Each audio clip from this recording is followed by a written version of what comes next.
লেখিকা মুনমুন রায়ের সম্মান। লজ্জা করে না এই বয়সে এইসব নোংরামি করতে? আমাদের কথা একবারও মনে পড়ল না তোমার?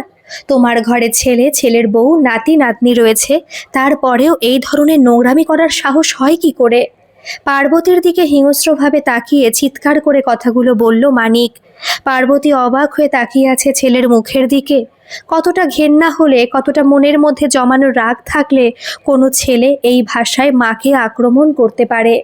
মানিকের বউ পার্বতীর ছোট পুত্রবধূ বিউটি পার্লারে কাজ করে। মানিকের পাশে দাঁড়িয়ে চুল আঁচড়াচ্ছিল আর আর চোখে শাশুড়িকে দেখে নিচ্ছিল।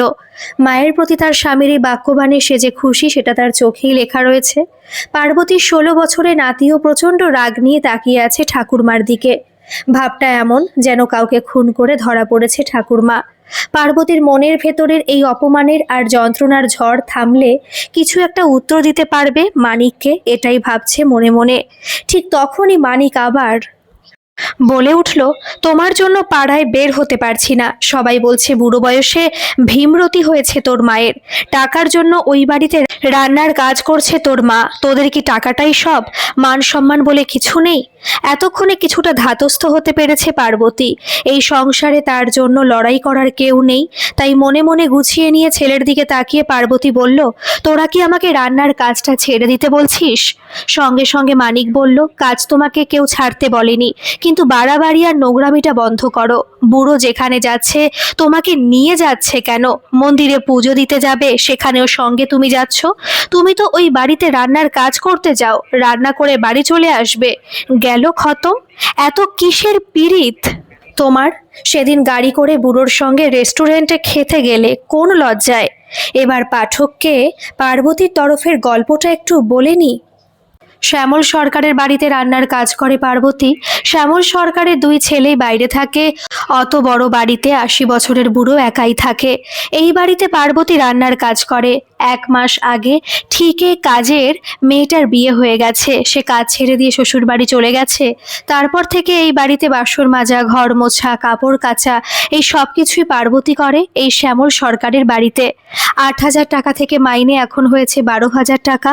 সকাল 8টায় সরকার বাড়িতে ঢুকতে হয় পার্বতীকে। একেবারে রাত্রের রান্না সেরে বেরিয়ে আসতে হয়। এইভাবেই চলছিল, কোথাও কোনো সমস্যা ছিল না। অন্যান্য বাড়ি রান্নার সব কাজগুলো সব ছেড়ে দিয়ে নিশ্চিন্ত মনে শ্যামল সরকারের বাড়ির কাজই করে যাচ্ছিল পার্বতী। গন্ডগোল শুরু হলো শ্যামল সরকার অসুস্থ হতেই। জ্বর আর ছাড়ছে না, আসছে যাচ্ছে। ডাক্তার এসে দেখে গিয়ে ওষুধ দিয়ে গেছে। আশেপাশে আত্মীয় স্বজন এখানে কেউ নেই ভদ্রলোকের। অনেক চেষ্টা করেও আয়া সেন্টার থেকে রাতে থাকার জন্য কোনো আয়া পাওয়া গেল না। বিদেশ থেকে ছেলেরা ফোন করে পার্বতীকে অনুরোধ করলো একটু ম্যানেজ করে নেওয়ার জন্য। শ্যামল সরকারও পার্বতীকে বাড়িতেই থেকে যাওয়ার জন্য প্রস্তাব দিল। গত 1 মাস ধরে এ বাড়িতেই থাকছে পার্বতী এবং এখন সে বুঝতে পারছে কোনো একটা মানুষ না থাকলে এই বৃদ্ধ মানুষটার খুবই বিপদে পড়বে। পরশুদিনের আগের দিন জ্বর একটু কমলে শ্যামল সরকার নিজেই বলল, অনেকদিন বাইরে বেরোই না, তাই ডাক্তারের কাছে গিয়ে চেক আপটা করাবো। একটু বেরোনো হবে আর টুকটাক বাজার করে নিয়ে আসাও হবে। ডাক্তারখানা থেকে ফেরার সময় শ্যামল সরকার গাড়িতে বসেই পার্বতীকে বলল, 2 সপ্তাহ ধরে আমার জন্য যা করলে পরম আত্মীয়রাই এমনটা করে না। চলো তোমাকে আজ খাওয়াবো। আমি খাবো না, হজম করতে পারি না আজকাল। তুমি খাবে, আমি দেখব। দোষের মধ্যেই কাজটা করেছে পার্বতী। সেদিন শ্যামল সরকারের সঙ্গে রেস্টুরেন্টে খেতে গেছে। আসলে 5 বছর ধরে এ বাড়িতে কাজ করছে পার্বতী। একটা অধিকার যে জন্মে গেছে এ ব্যাপারে সন্দেহ নেই, কিন্তু এর মধ্যে কোনো কালিমা নেই। দেশের রাজনীতি নিয়ে আলোচনা, ছেলে মেয়েদের বিশৃঙ্খল হওয়া নিয়ে আলোচনা, অতীতের কথা নিয়ে আলোচনা। এই সব আলোচনা করার একমাত্র সঙ্গী হলো শ্যামল সরকার। পার্বতী ক্লাস 9-এর পরে আর পড়াশোনা করেনি। সংসারে জাতাকলে ঢুকে গিয়ে হাজারো ব্যস্ততার মধ্যে খবরের কাগজ পড়া নেশাটা ছাড়তে পারিনি পার্বতী। দেশের খবর জানতে পড়তে ভালোবাসে পার্বতী। শ্যামল সরকার মজা করে বলে, কে বলবে তুমি মাধ্যমিক পাশ করনি? তোমার সঙ্গে রাজনীতি নিয়ে গল্প করতে করতে বিশ্বাসই হয় না যে তোমার পড়াশোনা এত কম। বিকেলের চা আর সকালের চা শ্যামল সরকারের সঙ্গে একসাথে খেতে খেতে যেন মনের মতন একটা বন্ধু খুঁজে পেয়েছে পার্বতী। এটা কাউকে না বললে, নিজের কাছে স্বীকার না করেও উপায় নেই। এই বন্ধুত্ব গত 1 মাসে আরও বেড়েছে, কিন্তু এতে অবশ্যই কোনো নোংরামি নেই। শ্যামল সরকারের মতন ভদ্র বিনয়ী মানুষ দুটো নেই। এই 12,000 টাকা পুরোটাই পার্বতী তার ছেলের সংসারে দিয়ে দেয়। তার তো খাবার খরচা নেই, সে তো 3 বেলা শ্যামল সরকারের বাড়িতেই খায়। তাছাড়া পুজোয়, কালী পুজোয় সবেতে ছাপা শাড়ি, বেতনের পুরো টাকা ছেলের সংসারে দিয়ে তাদেরই সাহায্য করে পার্বতী। রাজমিস্ত্রির কাছে হেল্পারের কাজ করে পার্বতীর ছেলে মানিক। যা পায় তার বেশিরভাগটাই মদ খেয়ে উড়িয়ে দেয়। মানিকের বউ বিউটি পার্লার থেকে যা রোজগার করে তার 1 পয়সাও এই সংসারে দেয় না। ছেলের মাস্টারের পড়া, সংসারের খরচ সবই 12,000 টাকাতেই হয়। মাসের শেষে টাকায় টান পড়লে পার্বতীর কাছেই হাত পাতে মানিকের বউ। তখন পার্বতী আবার শ্যামল সরকারের কাছ থেকে অ্যাডভান্স চেয়ে নিয়ে ছেলের সংসারের ঘাটতি মেটায়। এর কোনো কিছুতেই পার্বতীর কোনো আপত্তি ছিল না।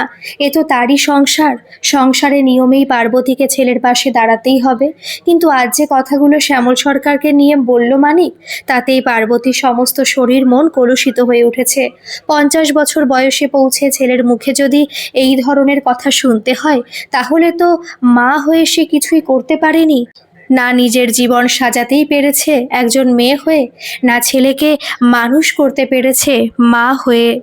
পার্বতীর মনে হচ্ছিল তার দম আটকে আছে বুকের মধ্যে, নিঃশ্বাস নিতে কষ্ট হচ্ছে এই ঘরে। অপমান যেন আগুনের মতন গুড়িয়ে দিচ্ছে সমস্ত অন্তরাত্মা। শ্যামল সরকার আজ একটু ভালো আছে বলে দুপুরে খাওয়া দাওয়ার পর বাড়িতে এসেছিল পার্বতী। ভেবেছিল বিকেলে আবার ফিরে যাবে, কিন্তু আজ আর বিকেলে শ্যামল সরকারের বাড়ির দিকে পা বাড়ালো না। সারা সন্ধ্যা চুপচাপ শুয়ে রইল নিজের ছোট্ট চৌকিতে। এভাবেই রাত 10টা বেজে গেল।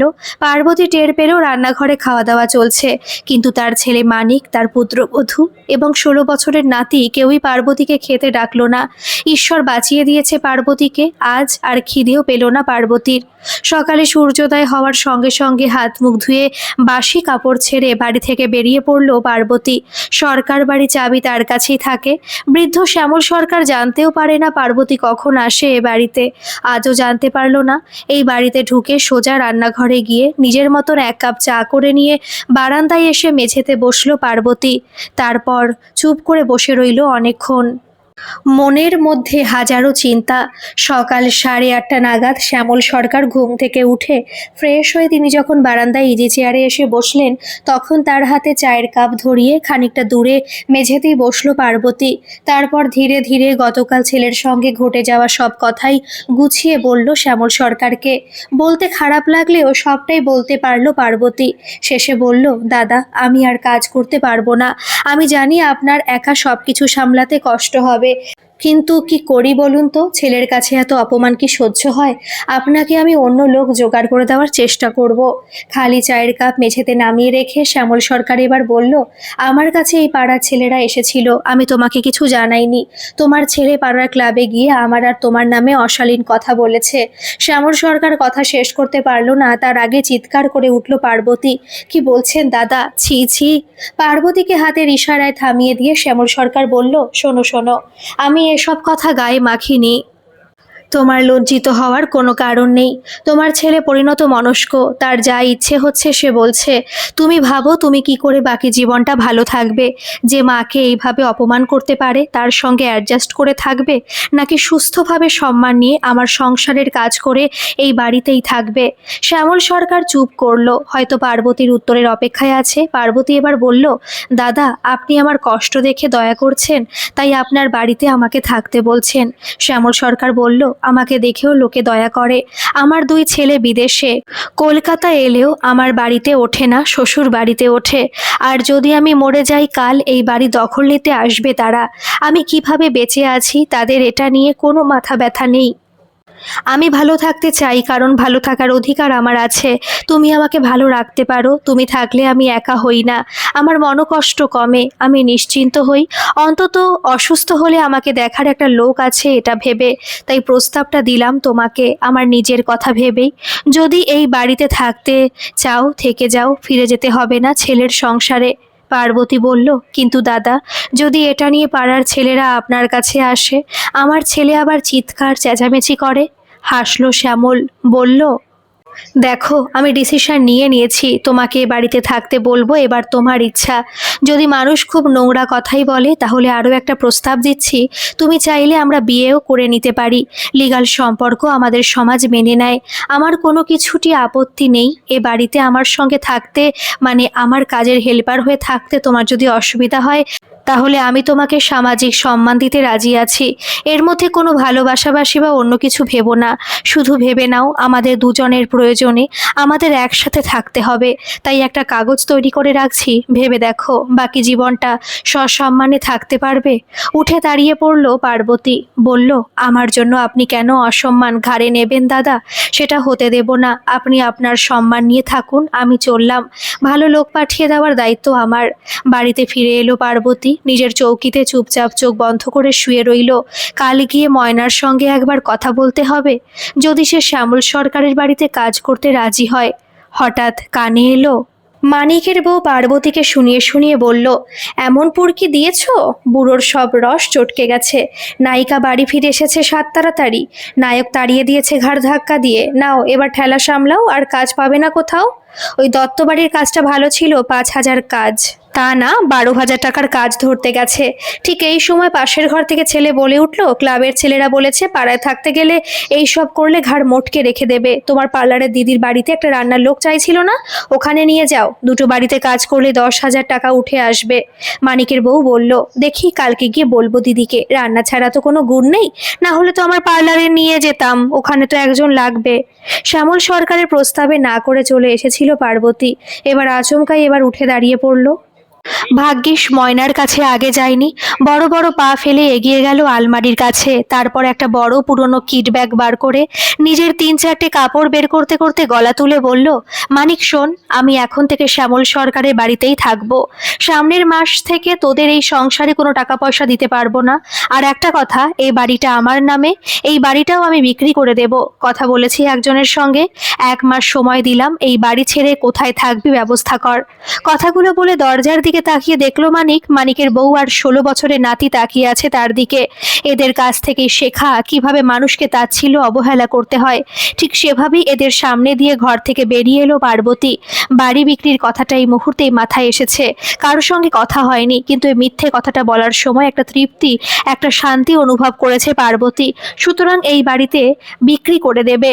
আজ নিজের সম্মান নিজেই বাঁচাতে পেরেছে পার্বতী। আগামী দিনে কি হবে সে জানে না, কিন্তু এখনকার মতন জিতে গেছে সে। মনে মনে যে তার আনন্দ উপভোগ করতে করতে পার্বতী এগিয়ে চলল শ্যামল সরকারের বাড়ির দিকে। গল্পটি কেমন লাগলো অবশ্যই কমেন্ট করে জানাবেন, আর ভালো লাগলে একটা সাবস্ক্রাইব করে আমার পাশে থাকবেন। ধন্যবাদ।